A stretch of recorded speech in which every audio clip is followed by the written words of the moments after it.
Matteo Rinaldi woke with a gun in his hand, and no memory of the woman kneeling beside him. Blood covered the front of his shirt. Rain struck the broken stained glass windows of the abandoned church, and 6 armed men stood beyond the altar calling him boss. The oldest man stepped forward. Matteo put the weapon down. "I'm your uncle." Matteo aimed at his chest. "That means nothing to me." Pain exploded behind his eyes. He knew how to hold the gun. He knew how many bullets remained from its weight. He knew the nearest exit was 20 feet to his left, and that the youngest man by the door would fire first if someone panicked. He knew all of that. But he did not know his own name. The silver-haired man's expression tightened. "My name is Vittorio Rinaldi. I raised you after your mother died." A younger man stood beside him. Broad shoulders. Expensive coat. A face carefully arranged into grief. "I'm Luca. Your cousin. We've been brothers since we were children."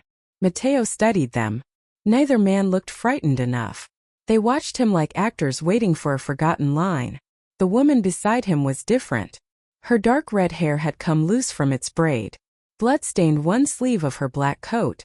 A cut marked her lower lip, and rainwater ran from her hair onto the stone floor. She did not tell him to lower the gun. She did not tell him who he was supposed to be. She simply watched him as if prepared for him to become someone neither of them recognized. The church doors crashed open. 3 more men entered. Weapons rose. Every gun pointed toward the woman.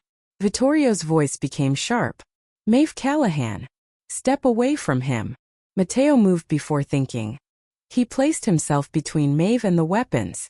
The motion tore at the wound in his shoulder. His knees nearly failed. Maeve caught his arm. Her touch steadied something inside him. Vittorio saw it. "She arranged the ambush," he said. "Her family has been at war with ours for years." Matteo looked at Maeve. "Is that true?" Her green eyes did not leave his. "I was your enemy for 8 years." The honesty surprised him. "Did you shoot me?" "Not tonight." "Have you ever?" "Yes." Someone near the door swore. Maeve continued. 6 years ago. Below the ribs. You survived." Matteo almost laughed, though the movement hurt. "At least one person here is willing to give me an answer that makes herself look guilty." Luca stepped closer. "She is manipulating you. You were attacked near the harbor. Her people control that district." Maeve said. "My father controls part of it." "You met Callahan soldiers 2 days ago," Luca added. "Yes." "Why?" "I was trying to prevent a war." Vittorio's patience broke. "Matteo, she is not your ally." Matteo looked at the men claiming to be his family. Every one of them wanted him to reach the same conclusion. Maeve was the only one who had given him enough truth to choose against her. He lowered the weapon, but only after turning it away from Maeve. "Then explain something," he said. His gaze remained fixed on the woman he could not remember. "Why are you the only person in this room my body trusts?" Silence filled the church. Maeve's expression changed. For 1 second, pain moved across her face so openly that Matteo almost remembered it. Not the event. The feeling. Lost before it happened. She helped him sit against the altar. "Your armored vehicle exploded near Pier 11, she said. "I found the wreckage 10 minutes later. You were there. We were supposed to meet." "Why?" Her eyes flicked toward Vittorio. Matteo noticed. Maeve said, "Not here." Vittorio stepped forward. "We are taking you home." Matteo raised the gun again. "I don't know where home is." "The Rinaldi estate." "Is she coming?" "No." "Then neither am I." Luca stared at him. "You would choose a Callahan over your own blood?" "I would choose the person who admitted she once shot me over the men pretending that should be the only fact that matters." Vittorio's face hardened. The church seemed to shrink around the old man's anger. Then he forced a calm smile. "Very well. She comes under guard." Maeve helped Matteo stand. Her hand slid beneath his torn jacket. Her fingers paused at his left cuff. "What is it?" he asked. "Nothing." He caught her wrist. "Do not lie to me." Maeve slowly unfolded the bloodstained fabric. 2 words had been written inside the cuff in black ink, partly blurred by rain. "Trust them." Beneath them, one more warning. "Not family." Matteo looked at Maeve. You wrote that. No. Is Mu. It could be Matteo. Vittorio moved closer. Or it could be Maeve manipulating a wounded man. Matteo tore the cuff from the shirt and placed it inside his pocket. Until I know which one of you is lying, he said. She stays where I can see her. Maeve's gaze softened. You used to say that. Matteo looked at her. When? Before you forgot me. The hidden medical facility beneath the Rinaldi estate smelled of antiseptic, polished stone, and secrets. Matteo woke beneath white lights with his shoulder bandaged and 2 armed guards outside the glass door. He knew the room cost more than most houses. He also knew the cameras had no visible manufacturer markings, and that the ventilation system could be sealed from the control booth. He did not know whether he had built the place to protect people or imprison them. Maeve sat in a chair beside the bed. She had changed into a gray sweater and dark trousers. The cut on her lip had been cleaned. You stayed, Matteo said. You made it a condition. You could have left after I lost consciousness. Your guards would have shot me. That is not the answer. Maeve looked toward the window. No. He waited. She met his gaze again. I stayed because you asked me to. A doctor entered carrying a tablet. He was in his late 50s, with tired eyes and the restrained movements of someone trying not to alarm a dangerous patient. Dr. Samuel Reed, he said. Neurology. Do I know you? Yes. Do I trust you? Samuel glanced at Maeve. That depends on which week you asked. Matteo appreciated the answer. The examination lasted nearly an hour. He remembered languages, mathematics, business structures, weapons, geography, and historical events. He could describe how to evade surveillance, identify several poisons, and explain the financial mechanics of a port acquisition. He could not remember his father's face. He could not remember becoming head of the Rinaldi organization. He did not remember the death of his older brother. When Samuel showed him a family photograph, Matteo recognized none of the adults. Only a little girl standing beside him caused something to move in his chest. Elena, he said. The woman by the window turned sharply. Matteo had not noticed her enter. She resembled him around the eyes. Dark hair. Controlled expression. A black suit without decoration. I'm your sister, she said. I know the name. Do you remember me? No. The answer hurt her. She hid it quickly. Samuel completed the examination. The injury caused retrograde amnesia, he explained. The strongest damage appears to affect autobiographical memories from approximately the last 12 years. Earlier memories are fragmented but more accessible. Will they return? Some may. Possibly many. Possibly very few. Can memories be forced? They can be triggered. That does not mean they will be accurate. Matteo looked at Maeve. What does that mean? Samuel folded his hands. Memory is reconstruction, not a recording. Trauma can cause fragments to return without context. A face. A gun. A sentence. You may remember Maeve pointing a weapon at you and not remember why. I did point one at him, Maeve said. Samuel nodded. Exactly. Vittorio entered without knocking. You should rest. Matteo looked at him. Everyone keeps telling me what I should do. You have a head injury. I also have an empire, apparently. Vittorio's expression became cautious.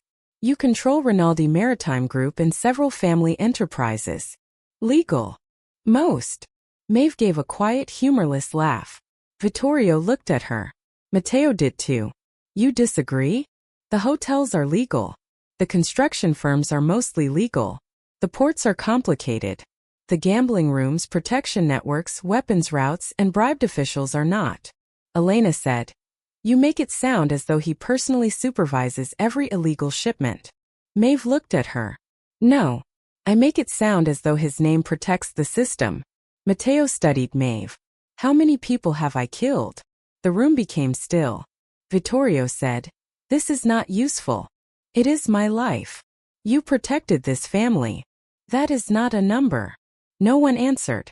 Maeve did. I know of 6 deaths you directly ordered. Elena inhaled sharply. Vittorio's voice turned dangerous.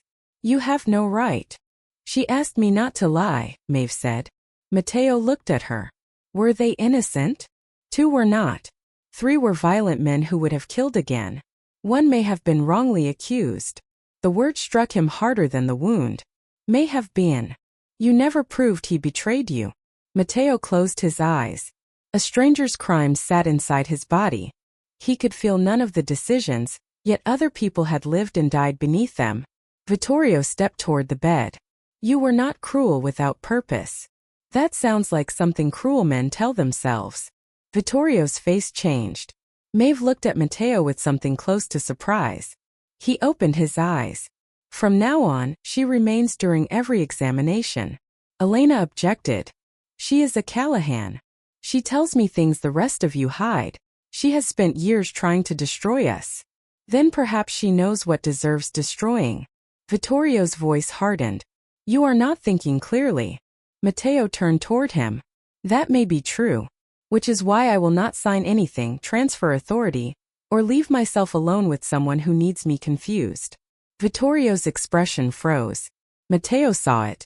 Only for an instant. Fear. Not concern. Vittorio smiled. No one is asking you to sign anything. Not yet. That night, Mateo woke to the faint click of the medical door. The room was dark. A figure in surgical clothing approached the bed carrying a syringe. Mateo remained still. The intruder checked the monitor. Maeve moved from behind the privacy curtain. She struck the attacker's wrist. The syringe fell. The figure pulled a knife. Mateo caught the attacker's forearm despite the pain in his shoulder. Maeve drove her knee into the intruder's ribs. They hit the floor. The attacker reached for the syringe. Maeve kicked it beneath the bed. Security arrived seconds later. The intruder bit down on something hidden inside his mouth. His body convulsed. By the time Samuel entered, the man was dead. Elena searched his identification. Estate security. Mateo looked at Vittorio, who had entered behind the guards. The dead man's clearance card displayed an authorization code from the consigliere's office. Vittorio stared at it. This was stolen. Maeve looked at Mateo. No accusation. No conclusion. Only the question she allowed him to answer himself. Mateo looked around the room. His family had brought him home. Someone inside the house had tried to finish what the explosion began. Maeve told him about their war on the 3rd morning. They sat inside the estate library while rain darkened the gardens beyond the windows. Mateo had dismissed the guards. Vittorio had objected. Mateo ignored him. Maeve placed a map of Boston Harbor on the table. 8 years ago, a Callahan convoy was attacked near Chelsea Creek. My men. That was what I believed. Who died? My brother Liam and 4 others. Mateo watched her face. You loved him. Yes. What did you do?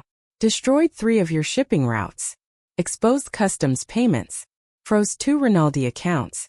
Burned a warehouse. People inside? No. You checked. I did not want workers dying for your decisions. Then why did you shoot me? She almost smiled. You captured me after I broke into your port office. Did I torture you? No. Why not? You kept asking questions. What questions? Why I believed you gave the order. Who benefited from the war. Why the convoy changed routes at the last minute. Mateo looked at the harbor map. And then, you offered to exchange me for 3 of your men held by my father. That sounds practical. You were supposed to kill me. According to whom? Both families. Mateo felt the pressure behind his eyes again. A memory struck without warning. Rain. A warehouse roof. Maeve standing above him with a gun. Blood near his ribs. Her face white with shock. His own voice saying, "Run before they see you hesitate." The library returned. Mateo gripped the table. Maeve moved closer. What happened? I remembered you. Her expression tightened. Which part? You shot me. She went still. I was escaping. You looked afraid. I thought I killed you. You didn't. No. Why did I tell you to run? Maeve looked down. Your men were coming. If they saw that you let me hesitate, they would know you could have stopped me. Why would I protect you after you shot me? I never knew. Mateo studied her. You do. Maeve did not answer. His headache sharpened. She reached for him. Mateo caught her hand. The contact brought another flash. A different room. Maeve asleep beside a fireplace. His own hand covering hers. Then nothing. He released her. What aren't you telling me? Maeve stood. Too much.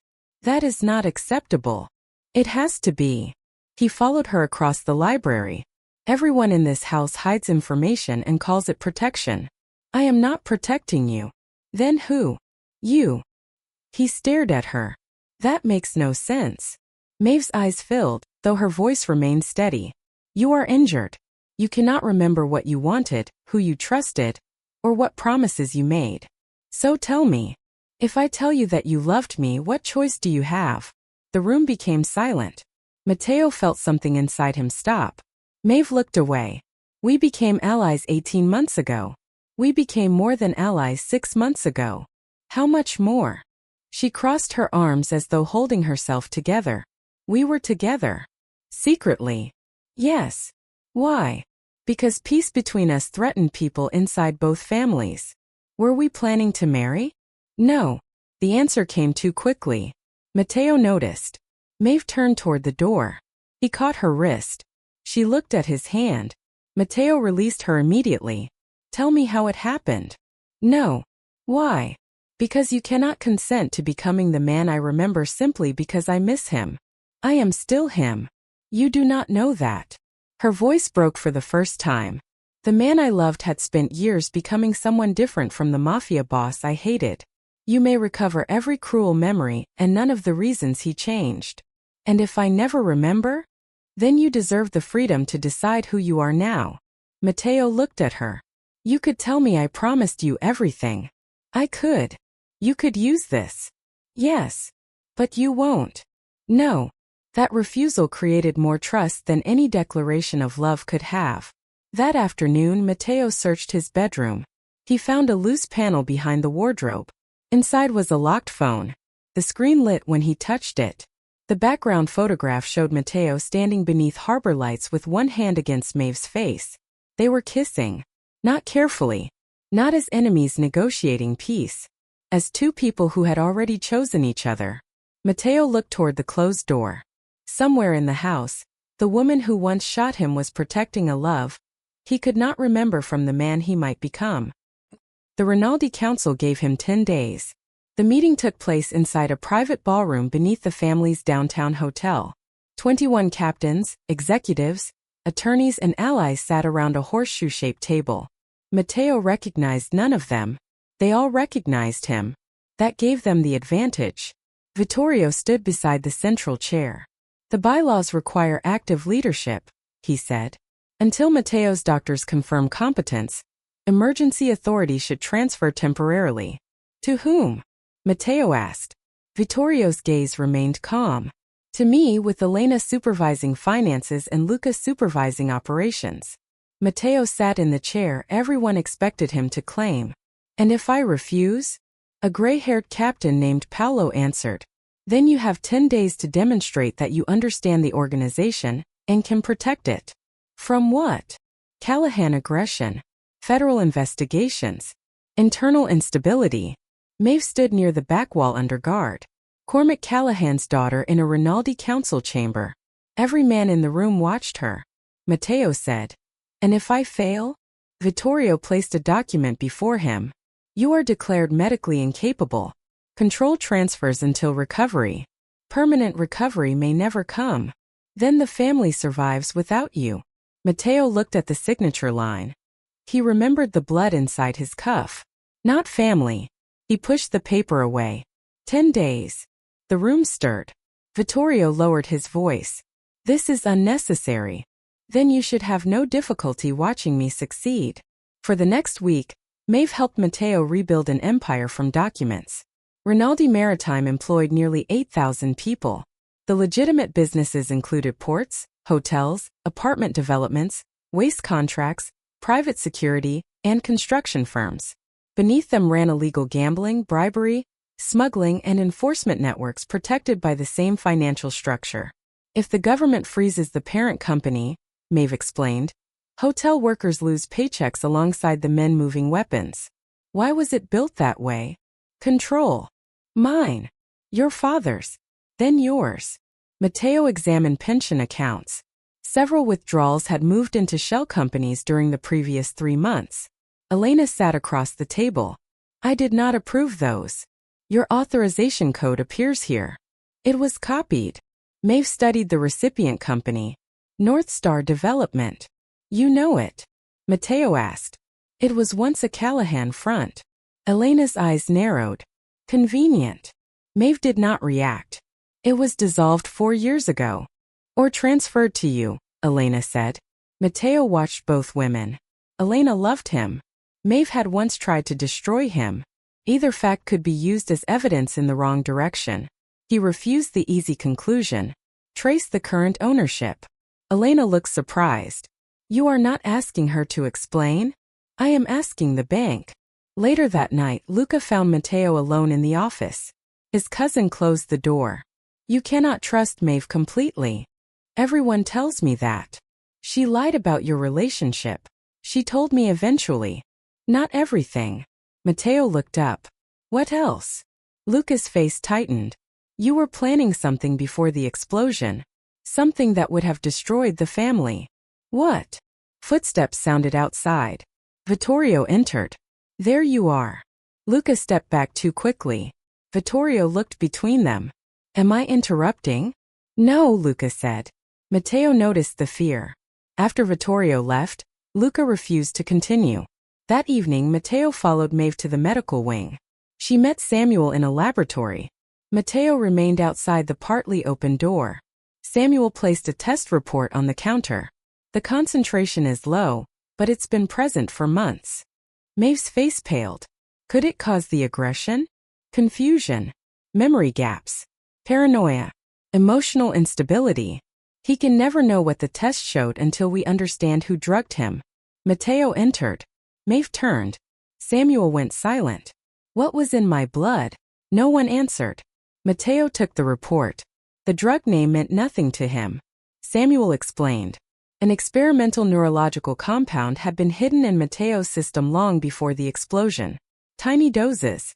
Enough to weaken memory and judgment without obvious collapse. Who had access? Matteo asked. Your medication was controlled by your private physician, Samuel said. But the supply passed through the estate office. Which office? Samuel hesitated. Vittorio's staff managed the schedule. Maeve said. Elena and Luca also had emergency authorization. Matteo looked at her. You suspected this before the attack? Yes. And did not tell me. You accused me of sleeping with Samuel when I arranged the tests. The word struck him. I did what? You followed me, questioned my guards, searched my apartment. Matteo looked away. The man he had been had already started losing himself. How long was I changing? 3 months. Why did you stay?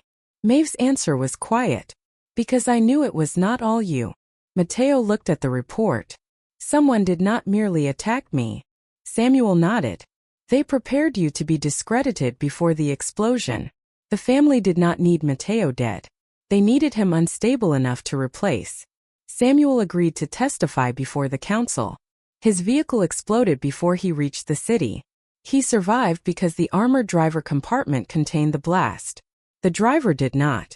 Security footage showed a woman wearing Maeve's black coat beside Samuel's car 20 minutes before the explosion. The face was hidden. The height matched.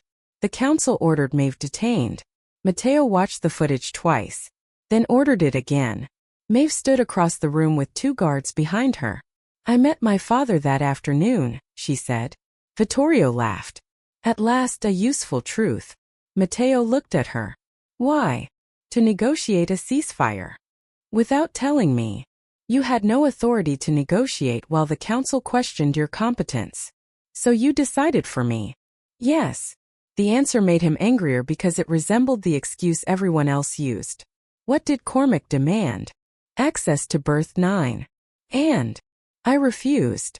Can he confirm that? He will lie if it benefits him. Vittorio stepped closer.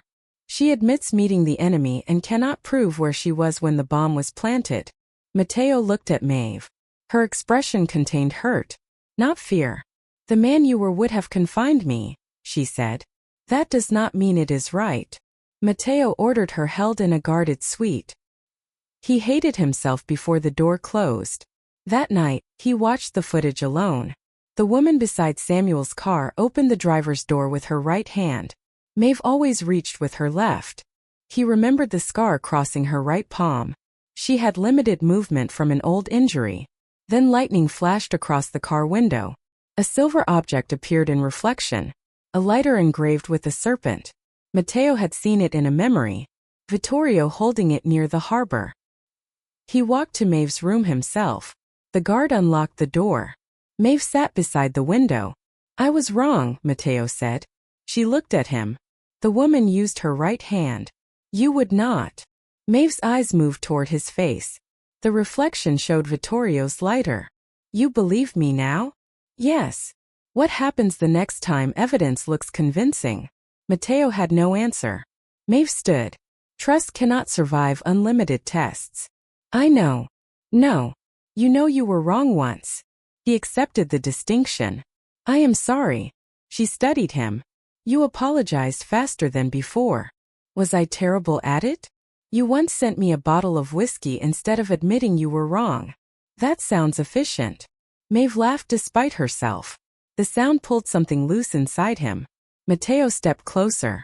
He lifted one hand slowly. Maeve did not move away. He touched her face. The contact triggered warmth without memory, a certainty deeper than recognition. He kissed her. For one moment she kissed him back. Then Matteo stopped. Maeve's breathing was unsteady. He kept his forehead against hers. Do you want me? Her eyes closed. Matteo. Or do you want the man I cannot remember? Maeve opened her eyes. I still love him. The truth hurt. She continued. And I am beginning to care for you. Beginning. Yes. He stepped back.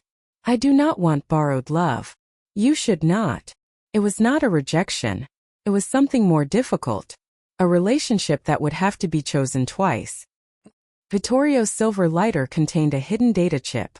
Maeve discovered the compartment by accident while examining a photograph from the car explosion. Elena obtained the real lighter from Vittorio's study. Inside were payment records, the missing private doctor, security officers, a company jointly connected to Vittorio and Cormac Callahan.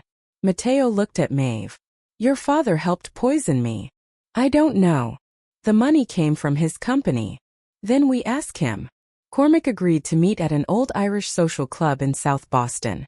He was a large man with gray hair, a broken nose, and the controlled anger of someone accustomed to confusing intimidation with authority. He looked at Matteo as though disappointed the explosion had failed. You don't remember me? No. Good. Most of our conversations were unpleasant. Maeve placed the payment records on the table. Cormac did not deny them. I paid Vittorio for information. What information? Matteo asked. Whether you were serious about dismantling the port network. Maeve stared at her father. You knew about the trafficking?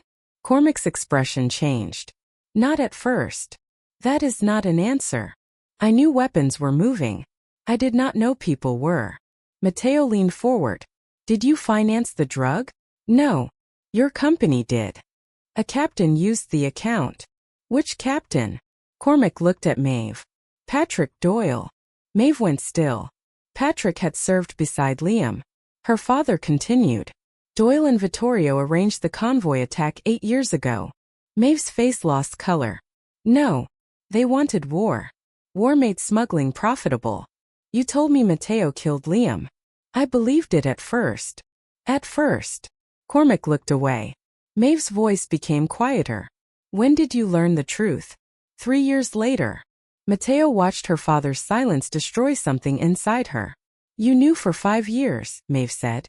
I could not expose Doyle without dividing the family. You let me build my life around revenge. I protected you. No. Maeve stood. You protected your authority. Cormac's face hardened. I lost a son. And then used his death to keep a war alive. He slammed one hand against the table. You do not understand leadership. Maeve looked at him with tears in her eyes. I understand it perfectly. That is why I left. Cormac gave her the location of the original convoy recording. Perhaps from guilt. Perhaps because Vittorio had become dangerous to him too. Before Maeve could retrieve it, Vittorio kidnapped Elena. The message arrived as a video. Elena sat tied to a metal chair inside a refrigerated warehouse. Vittorio stood behind her. "Sign emergency authority to me," he said. "Or your sister freezes before morning." Matteo watched the video twice. He did not remember Elena as an adult. He remembered her at 7 years old, hiding beneath a table during their mother's funeral. He remembered giving her his coat, promising no one would take him too. The memory was enough. "Maeve prepared the rescue," Matteo said. "You stay out." She looked at him. "No. It is my family. And my war. You could be killed. So could you." He almost ordered her. The command reached his mouth, then stopped. "What do you suggest?" Maeve's expression changed slightly. "2 teams. You enter through the processing floor. I cut power from the loading tunnel." They planned as equals. Luca led them to the warehouse. Halfway through the operation, he activated his radio. "Now." Vittorio's guards poured into the corridor. Matteo aimed at Luca. "You betrayed us." Luca turned and shot the first guard behind him. Chaos erupted. He moved beside Matteo. "Vittorio has my wife and son under surveillance. I have been obeying him for 6 months. Why did you not tell me? You were forgetting meetings. Accusing everyone. I did not know who still controlled you." Matteo had no defense. They reached Elena. Maeve cut the power. Luca freed his cousin while Matteo held the corridor. In the loading bay, a container door stood partly open. A small red shoe lay on the floor. Matteo froze. The image from his memory. He opened the container. Inside were restraints, medication, false passports, and personal belongings from dozens of victims. The people were gone. The evidence remained. Elena covered her mouth. "These shipments used our ports." Luca handed Matteo a digital manifest. The authorization carried Matteo's biometric signature. Thumbprint. Voice confirmation. Corporate seal. Matteo stared at his own name. Perhaps the worst crimes in the empire were not hidden from him. Perhaps he had approved them. The family council convened the following morning. Vittorio released the manifest before Matteo could investigate. Captains shouted for his removal. Federal authorities opened an inquiry. Maeve stood beside Matteo in the estate office. "Tell me I did not sign those," he said. "I cannot." Anger rose. "You trust me?" "Yes." "Then say it." Maeve's eyes hardened. "Trusting you does not mean lying for you." Matteo turned away. The truth was correct. That made it unbearable. Elena entered carrying access records. The signatures were real. Matteo looked at her. But the approvals occurred during nights when your medical records show confusion and missing time. Samuel had recovered enough to provide testimony from the hospital. The private doctor administered the drug. Vittorio brought Matteo documents when he was disoriented. A memory returned. His uncle standing beside the desk. "Routine port transfers," Vittorio said. Matteo's own hand on the biometric pad. His vision blurred. Vittorio guiding his thumb. "Say authorize." The memory vanished. Matteo gripped the desk. "I signed." "Without understanding," Elena said. "I built a system where one man could bring documents to me at night and move people under my name. You were drugged." "And before that?" No one answered. Maeve approached. "You did not create the trafficking network. I created the empire that hid it." The council expected him to deny responsibility. Instead, Matteo ordered every container record opened. He suspended port operations. He established a fund for victims before lawyers could advise him. Elena discovered documents Matteo had prepared before the ambush. An employee trust. The legitimate hotels, construction firms, pensions, and lawful shipping operations would transfer to an independent board. Criminal assets would be separated and exposed. The plan would dismantle the Rinaldi family's absolute control. "Vittorio found out," Maeve said. "That is why he moved against us." The final trust documents were missing. They had been stored in Maeve's security office. Someone had stolen them the night of the explosion. Matteo returned to the hidden phone. The password screen allowed one final attempt before erasing everything. Maeve stood beside him. What dates mattered? The convoy attack. Wrong. The day we became allies. Which day? She gave him 3 possible dates. None worked. Mateo studied the photograph of them kissing. Something returned. A courthouse. Maeve at the witness stand years earlier.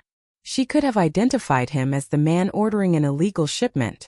Instead, she exposed another captain and spared Mateo. Not from affection. Because she discovered he had tried to stop it. What date did you testify against my company? Maeve told him. The phone unlocked. Inside was a video. Mateo appeared on the screen. The former version of him looked exhausted. His eyes were bloodshot. His voice remained controlled. If you are watching this, Vittorio has already moved against us.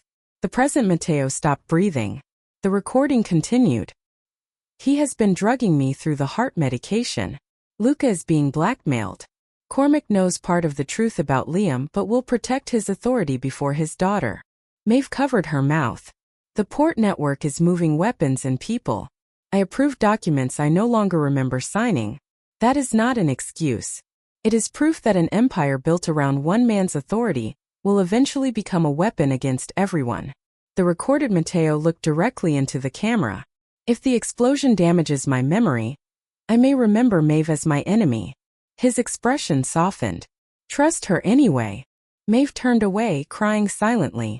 She was brave enough to hate me honestly before she ever loved me. Mateo on the screen lifted a folder. The trust documents are hidden where our war began. Then he spoke to his future self. You will want control because confusion feels like weakness. Do not repeat my mistake. Control is how Vittorio entered every part of this family. The recording ended. Maeve left the room. Mateo found her on the terrace overlooking the harbor. You knew I recorded it? No. You were crying before the final section. He sounded like you. I am him. Yes. But not completely. No. Mateo stood beside her. He planned to propose. Maeve looked at him. He had found the receipt for an engagement ring in the phone files. He never asked, she said. The recording does not obligate either of us. Maeve's eyes filled again. That answer is the first thing that makes you sound completely like the man I loved. Because I am releasing you? Because you finally understand that love cannot survive as a debt. Mateo looked toward the city. Where did our war begin? The federal courthouse.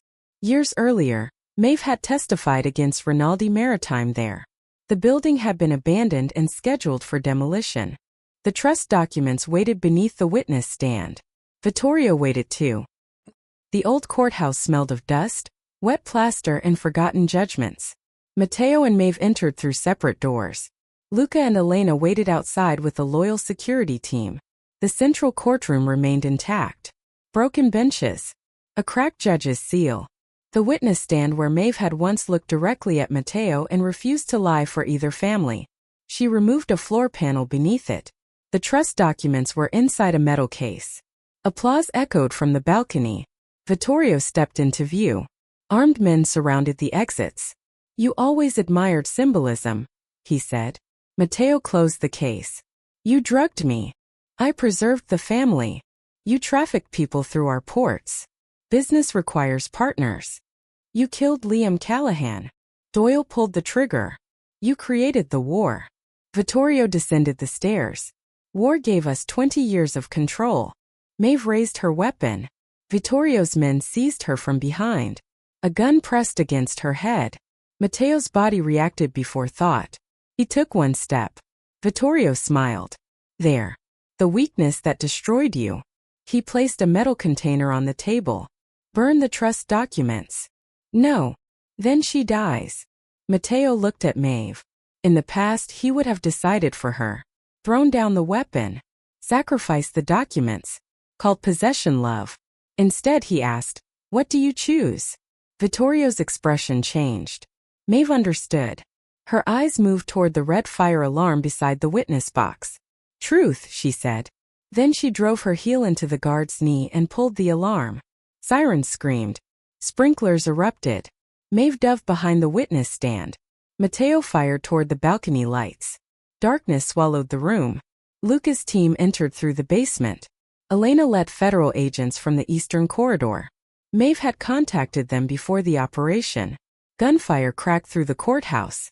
Matteo reached Vittorio near the judge's bench. They fought without weapons. Vittorio was older but skilled. He struck Matteo's injured shoulder. Matteo forced him against the railing. The silver lighter fell from Vittorio's pocket. Matteo picked up a gun. Vittorio looked at the barrel. You know what happens if I speak in court? Yes. The Rinaldi name ends. Matteo thought of the red shoe. The workers whose pensions had been stolen. Liam. Samuel's driver. Every life hidden beneath the family name. He lowered the weapon. Federal agents entered. Vittorio laughed. You are letting strangers judge family. Matteo stepped aside. It was never a family. Agents forced Vittorio to his knees. It was a business built from hostages. The trust documents survived. The Rinaldi empire did not. Before the employee trust could activate, Cormac Callahan seized the family council. He announced that the Rinaldis were weak and demanded control of 3 ports. He also demanded Maeve return to the Callahan organization. She is my daughter, he said during the joint council meeting. Maeve stood across from him. I stopped being your property years ago. Cormac's captains filled one side of the hall. Rinaldi leaders filled the other. One wrong movement would restart the war. Cormac looked at Matteo. You caused Liam's death. Matteo said nothing. Maeve placed the original convoy recording on the screen. Patrick Doyle's voice filled the hall. He and Vittorio discussed changing the route, creating casualties, blaming the Rinaldis. Then Cormac's voice appeared in a later recording. He had learned the truth. He ordered the information buried. The Callahan captains turned toward him. Maeve faced her father. You knew. I protected the family from division. You protected your chair. I lost my son. And then sacrificed everyone else's sons to preserve the story. Cormac ordered his guards to remove her. No one moved. Maeve invoked an old Callahan rule allowing a leadership challenge when a boss knowingly sacrificed family members for personal power. The captains voted. Cormac was removed. Maeve refused execution. Her father stared at her. You choose mercy for me after choosing him? No. Maeve's voice remained steady. I choose to end the cycle you taught me. The Callahan and Rinaldi captains signed a ceasefire. Independent attorneys and federal monitors would supervise the ports. Matteo activated the employee trust. The legitimate businesses transferred away from family control. Hotels, construction companies, pensions, lawful shipping operations. Thousands of employees kept their jobs. The criminal assets were frozen. Federal prosecutors offered Matteo a choice. Cooperate and face a reduced sentence. Or flee using offshore accounts Vittorio had prepared. Luca urged him to disappear. You can rebuild somewhere else. Matteo looked at Maeve. She did not tell him to stay. That mattered. What would you choose? He asked. It is not my choice. I may go to prison. Yes. You might not wait. No. The honesty hurt. It also freed him. Matteo gave prosecutors everything. Vittorio's payments. The medical drug. The trafficking routes. Weapons accounts. Bribed officials. His own historical crimes. At sentencing, the judge asked whether amnesia reduced his responsibility.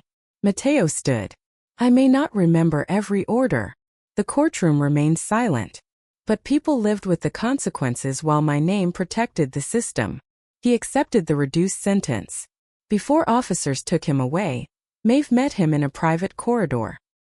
He held the engagement ring his former self had purchased. Will you wait? Maeve's eyes filled. I will not promise a future to comfort you. Matteo nodded. The answer hurt less than a beautiful lie would have. She touched his face. I will decide when you return. A memory came back. The first time he told her he loved her.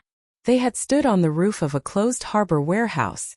Maeve said loving him would destroy everything she understood about herself. Matteo answered. Then we build something neither family recognizes. The memory faded. Matteo looked at her. I remember. What? The first time I said I loved you. Maeve's breath caught. He stepped back before the officers could separate them. But I will not ask you to love me because of it. 2 years later, Matteo Rinaldi left the federal facility carrying one bag. No guards waited. No armored convoy.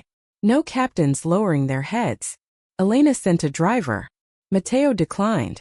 He took a taxi to a modest apartment overlooking a public park.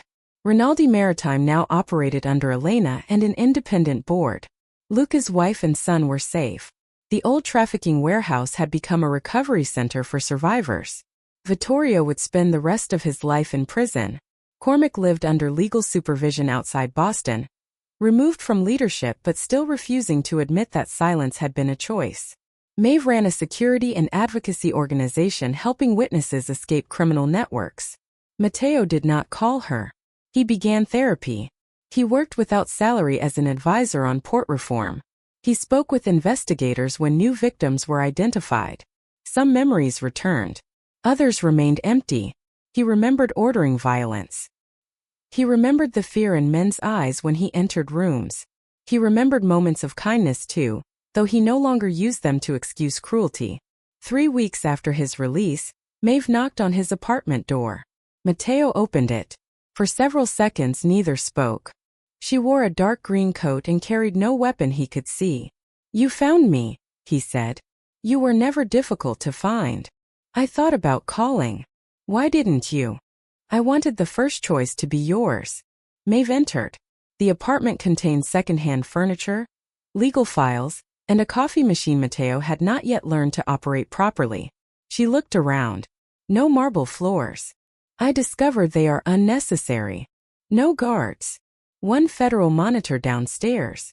That must be humiliating." "It is efficient." Maeve smiled. Matteo made coffee badly. She drank it anyway. They sat beside the window. "Do you remember everything?" she asked. "No. Us. Fragments. Does that frighten you?" "Yes." He looked at her. "I remember loving you. But memory is no longer why I trust you." "Why do you?" "Because I know what you do when telling the truth costs you everything." Maeve looked down at the coffee. Matteo removed the engagement ring from a drawer. He placed it on the table. "My former self bought this." Maeve did not touch it. "I know. It belonged to a future we never received." Her eyes lifted. "I will not use it to ask you to recreate the past." She picked up the ring and placed it back in his palm. "Then ask me something smaller." Matteo closed his fingers around it. "Dinner." Maeve smiled. "Yes." They began again. Slowly. No hidden meetings. No private armies. No promises made because danger made separation frightening. Matteo learned which version of Maeve existed outside war. She liked old detective novels. Hated expensive restaurants that served food in tiny portions. Sang badly when cooking. Maeve learned the man he had become without absolute authority. He still assessed every exit. Still woke from nightmares. Still hated being contradicted for approximately 3 seconds before remembering contradiction was not betrayal. Months later, they visited the rebuilt federal courthouse. The abandoned building had been transformed into a public justice center. The old witness stand had been preserved inside a restored courtroom. Matteo stood where Maeve once testified against him. She crossed her arms. "You planned this?" "Yes. That is worrying. I no longer have men to arrange dramatic entrances." "You still have Elena." She refused to participate. Maeve smiled. Matteo took out the ring. He did not kneel immediately. "I loved you once with all my memories." Her expression softened. "Then I lost them and trusted you anyway." He lowered himself onto one knee. "Now I choose you knowing exactly how dangerous truth can be." Maeve's eyes filled. "Will you marry me?" She looked around the courtroom where their war had started, where the documents that destroyed his empire had been hidden, and where a man once feared across Boston now waited without power to force her answer. "Yes." Matteo placed the ring on her finger. Later, they walked beside the harbor. Ships entered legally monitored ports. Matteo no longer owned them. For the first time, losing control did not feel like losing himself. Maeve slipped her hand into his. She had once been the enemy who tried to destroy his empire. Then she became the only person he trusted when he could not remember his own name. In the end, she did destroy the empire. She destroyed the violent system that had kept him powerful, isolated, and afraid. What remained was not the ruthless Mafia king. It was a man finally capable of being loved without demanding proof. Matteo looked toward the water. Do you ever miss who I was? Maeve considered the question. Sometimes. He nodded. But I would not trade who you became to get him back. The answer settled inside him more deeply than any recovered memory. The ruthless Mafia boss had lost his past and trusted the woman he once called his enemy. She gave him no easy innocence, no convenient lies, no promise that love would erase what he had done. She gave him the truth. And for the first time in his life, Matteo understood that truth was not the thing that destroyed loyalty. It was the only thing that made loyalty worth keeping.